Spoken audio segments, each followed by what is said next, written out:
இணைந்து ஜெபிப்போம். ஆண்டவரே இயேசுவே, வியத்தகு ஆற்றல் கொண்டவரே, உம்மை துதிக்கின்றேன். எனக்கு வாழ்வு தருபவரே, உம்மை புகழ்கின்றேன். என் பாதுகாப்பும் கற்பாரையும் கோட்டையுமானவரே, நன்றி கூறுகின்றேன்.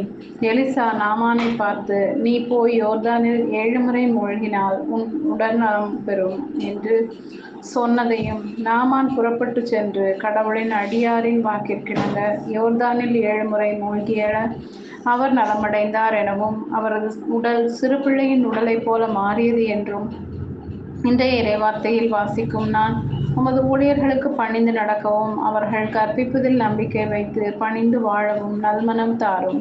இயேசுவே, உமது வார்த்தையில் என்னோடு பேசி எனக்கு நம்பிக்கை தந்து என்னை உமது பாதையில் நடத்தும். என் பலவீனங்களால் பல பாவங்களை செய்து உம்மை துன்பப்படுத்திய நிலைகளை எண்ணி மனம் வருந்துகின்றேன். இந்த தவக்காலத்தில் உமது உண்மையான பிள்ளையாக வாழ கிருபை கூர்ந்து நடத்தும்.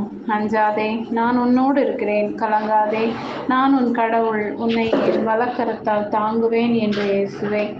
அச்சம், கவலை, ஏமாற்றங்களால் தவிக்கும் அனைவரையும் உமது வல்லமையான கரத்தால் மூடி ஆறுதல் கொடுக்க வேண்டுமாய் மன்றாடுகின்றேன். என் அருள் உனக்கு போதும், என் பிரசன்னம் உனக்கு முன் செல்லும் என்ற வார்த்தை இன்றைய நாளில் எனக்கு வழிகாட்டவும், அதனால் இறையன்பில் நம்பிக்கையுடன் நடக்கவும், மற்றவருக்கு உதவி செய்யவும் அருள் தர வேண்டுமென்று அன்பின் பரிசுத்த இயேசுவின் நாமத்தில் ஜெபிக்கிறேன். ஆமென்.